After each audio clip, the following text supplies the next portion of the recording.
Olá, agora nós vamos falar sobre um tema fundamental, que é a questão da ética e do decoro parlamentar.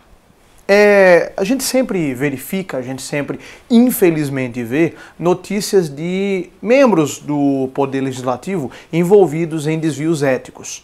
E até em resposta a isso, a Constituição Federal e os regimentos internos de cada casa do Congresso Nacional e das casas legislativas pelo Brasil vão trazer disposições acerca de ética e do respeito à honradez do cargo de parlamentar, que é o chamado decoro parlamentar.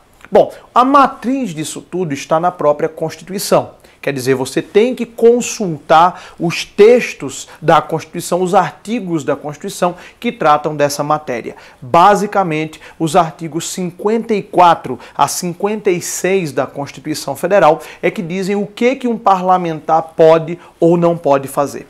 Por exemplo, nós temos as vedações do artigo 54, às quais você tem que atentar bastante. O artigo 54 ele vai trazer aquilo que é proibido ao parlamentar. Tome cuidado, porque existem algumas vedações que começam a valer a partir da diplomação, ou seja, a partir do ato da justiça eleitoral que declara você como vencedor da eleição. E existem outras que começam a vigorar a partir da posse, quer dizer, a partir do momento em que você é investido no cargo de parlamentar.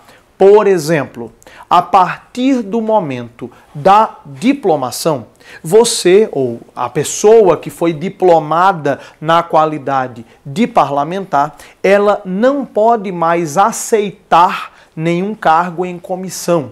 Quer dizer, não pode mais aceitar ser designado para nenhum cargo, por exemplo, em comissão no Poder Executivo ou no Poder Judiciário. E mais ainda, a partir do momento em que ele toma posse, ele não pode mais exercer nenhum outro cargo público, inclusive cargos que ele tenha chegado mediante concurso público, cargos de provimento efetivo. Quem é, por exemplo, servidor público concursado tem que tirar uma licença, tem que pedir, na verdade, um afastamento para o exercício de mandato eletivo. Essa regra ela é trazida no artigo 38 da Constituição Federal. O artigo 38, inclusive, diz o que alguém que já é servidor público vai ter que fazer para poder assumir um mandato eletivo. Quem já é servidor público, não interessa o nível, tá? Servidor público federal, estadual, distrital, municipal. Quem já é servidor público, mas é designado para um cargo da esfera federal, deputado ou senador inclusive, é obrigado a se afastar do seu cargo efetivo e vai receber apenas a remuneração ou subsídio de parlamentar. Quem for também para a esfera estadual é a mesma situação. Quem for, por exemplo, eleito deputado distrital, mas que já for um servidor público, vai ter que obrigatoriamente se afastar do exercício do cargo e vai ter que ficar afastado para o exercício do mandato eletivo, recebendo apenas o subsídio de parlamentar. Esse tempo que a pessoa está afastada conta para o tempo de contribuição, para eventual aposentadoria, mesmo porque você está também contribuindo. Os parlamentares, eles têm também que contribuir para a previdência do regime do servidor público. Hoje em dia, inclusive, contribuem, assim como qualquer pessoa, assim como qualquer tipo de trabalhador. Mas então, existem essas vedações do artigo 54, por exemplo, se você é sócio controlador de uma empresa, você, quando se elege para um mandato eletivo, você não poderá mais, a partir da posse, exercer o comando da sua empresa caso ela mantenha contratos com o poder público. Então, se você tem uma empresa, tem uma startup, tem uma empresa que atua apenas na iniciativa privada, sem qualquer relação com o poder público, você precisa se afastar da gestão da sua empresa? Não. É claro que o exercício de uma atividade parlamentar toma muito tempo.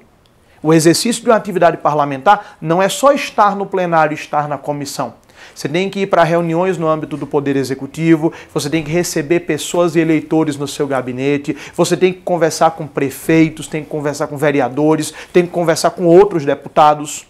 Mas nós temos vários exemplos de parlamentares que conseguem manter, inclusive, o controle da sua empresa.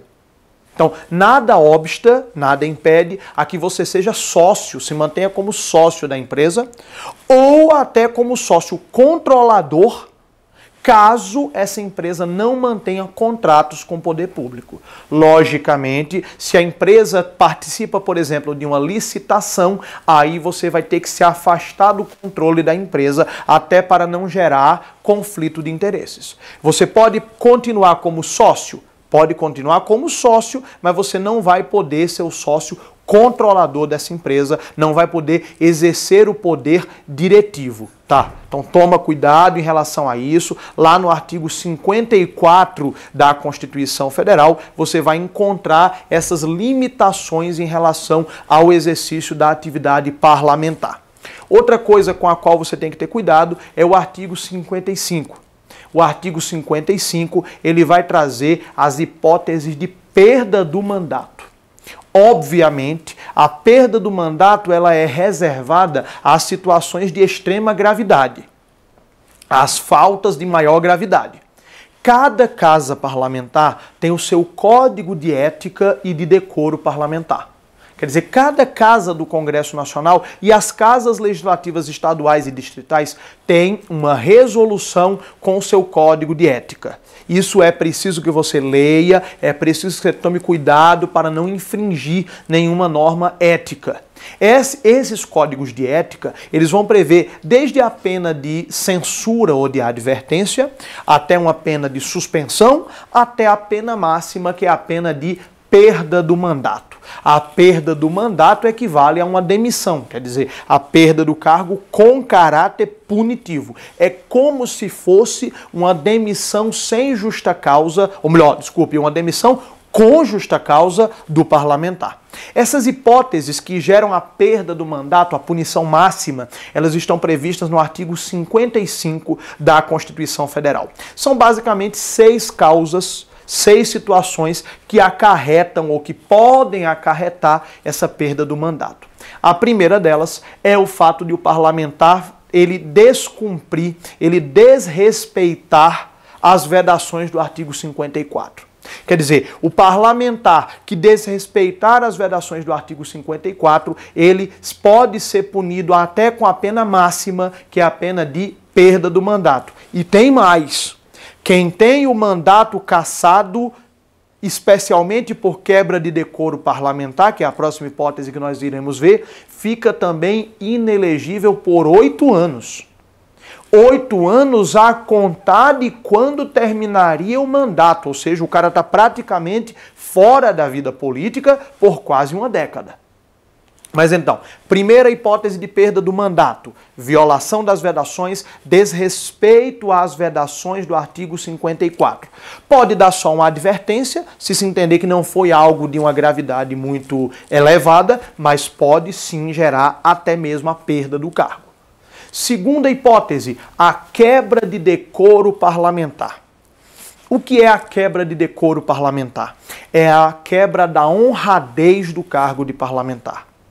O decoro parlamentar não tem, obviamente, uma definição objetiva do que é ou não quebra de decoro. Inclusive porque a Constituição diz que quem decreta a perda do cargo por quebra de decoro parlamentar é o plenário de cada casa legislativa por maioria absoluta e voto aberto. Quer dizer, quem diz o que é ou não é quebra de decoro parlamentar é a própria casa a que você pertence. Mas a Constituição, no artigo 55, parágrafo 1º, ela dá uma pista, ela dá um indício do que seja a quebra do decoro. Ela fala que considera-se incompatível com o decoro parlamentar o abuso das prerrogativas ou o recebimento de vantagens indevidas. Por exemplo, receber propina, e lembre que propina não é só em dinheiro, propina é qualquer tipo de vantagem ilícita. Você receber favores, você receber qualquer tipo de vantagem indevida é considerado, além de poder gerar responsabilização criminal por crime contra a administração pública, também pode gerar a punição administrativa interna por quebra de decoro parlamentar. Outra causa de quebra de decoro parlamentar, como eu disse, além do recebimento de vantagens indevidas, é também você violar as prerrogativas ou abusar das prerrogativas do seu cargo. O cargo de parlamentar, seja o parlamentar na esfera federal, seja o parlamentar na esfera distrital e estadual, ele tem uma série de imunidades. Ele tem uma série de prerrogativas do seu cargo em proteção ao seu cargo. Não é em proteção à pessoa física, é em proteção ao livre exercício do mandato. Por exemplo, está tudo no artigo 53, todas essas imunidades parlamentares estão no artigo 53 da Constituição Federal. Por exemplo, o deputado ele é imune por opiniões, palavras e votos proferidos no exercício da sua função parlamentar. Ele não pode ser responsabilizado nem civilmente com a indenização, nem penalmente, criminalmente, por quaisquer de suas opiniões, palavras e votos relacionadas ao exercício da função. Ele também tem o foro por prerrogativa de função. Por exemplo, se um parlamentar federal, deputado ou senador for processado, o processo deve correr perante o Supremo Tribunal Federal. Se for um deputado estadual, no Tribunal de Justiça do Estado da Federação. Se for um deputado distrital, no Tribunal de Justiça do Distrito Federal e Territórios. Também o deputado e o senador, e o deputado estadual também, tem uma prerrogativa de uma imunidade relativa quanto à prisão. Quer dizer, para um parlamentar ser preso, até para evitar abusos por parte da polícia ou perseguições de natureza policial, o parlamentar, para ele ser preso, tem que ser em uma de duas hipóteses. Ou por ele ser condenado com trânsito em julgado, quer dizer, não cabendo mais recurso, ou em flagrante, mas só se for flagrante de crime inafiançável, só se for flagrante de um crime especialmente grave.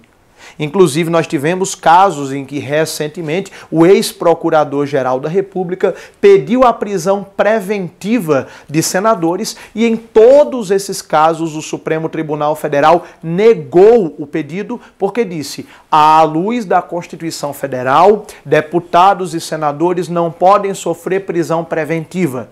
Eles só podem sofrer prisão se for na modalidade prisão em flagrante. E você sabe, prisão em flagrante é aquela situação em que a pessoa é flagrada no cometimento de um crime ou logo após, imediatamente após cometer esse crime. De qualquer jeito, o parlamentar que abusar da sua prerrogativa, ele pode até perder o cargo por quebra de decoro. Exemplo, um parlamentar, durante os debates acerca de um projeto de lei, terminou exagerando e, num destempero verbal, xingou o seu contendor, xingou o seu interlocutor. Ele é imune civilmente, não vai pagar indenização por dano moral. Ele é imune criminalmente, não pode ser processado pelo crime de injúria, nem mesmo que fosse uma difamação ou até uma calúnia. Ele é imune.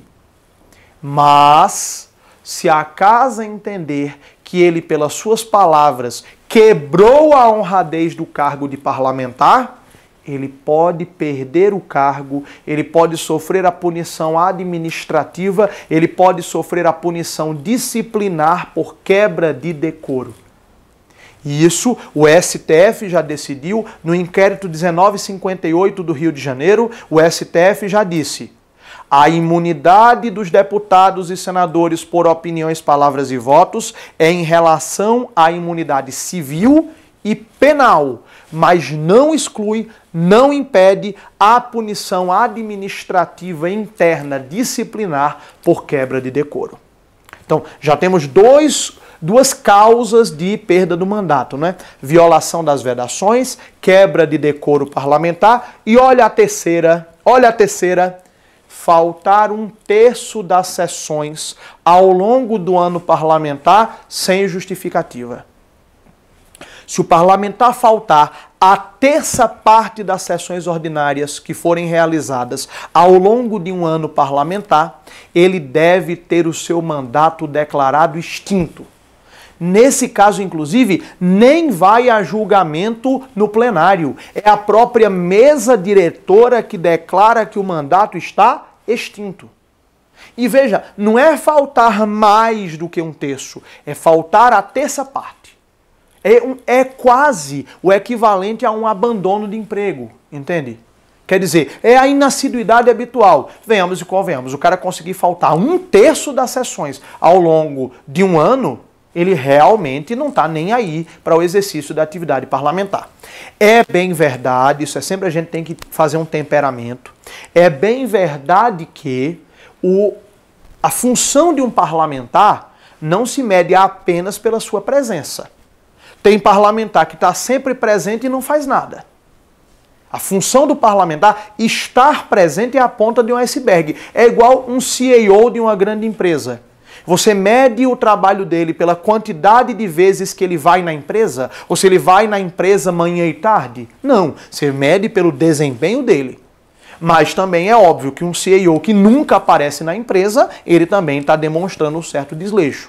Então, faltar um terço das sessões ao longo do ano parlamentar é perda do mandato. Outra hipótese, por decisão da Justiça Eleitoral. Se a Justiça Eleitoral, por exemplo, cassar o mandato, e cassar o mandato, inclusive, por infidelidade partidária, isso é uma coisa importante. Você sabe que no Brasil não existe candidatura avulsa. No Brasil, quando você se candidata, você tem que estar registrado por um partido político. O senador, como é eleito pelo sistema majoritário, quem tem mais votos ganha, o mandato é dele. Ele pode até mudar de partido sem perder o mandato. Mas o deputado não, viu?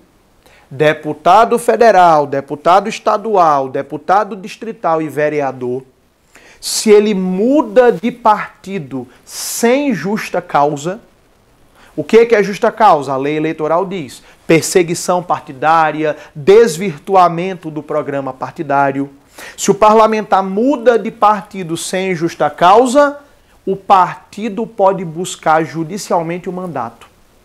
Porque é como se fosse o seguinte: na eleição proporcional de deputado e vereador, o mandato é do casal. O casal é quem? O candidato mais o partido. E em caso de divórcio, a casa fica com o partido, viu?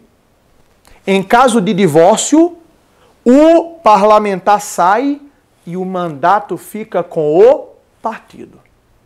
E isso nas eleições para deputados e vereadores. Se o deputado muda de partido sem justa causa, a Justiça Eleitoral pode decretar-lhe a perda do mandato. Também temos duas outras hipóteses, que são a perda ou suspensão dos direitos políticos. Por exemplo, um parlamentar que seja brasileiro naturalizado.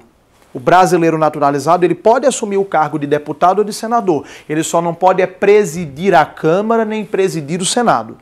Mas brasileiro naturalizado pode ser deputado ou senador.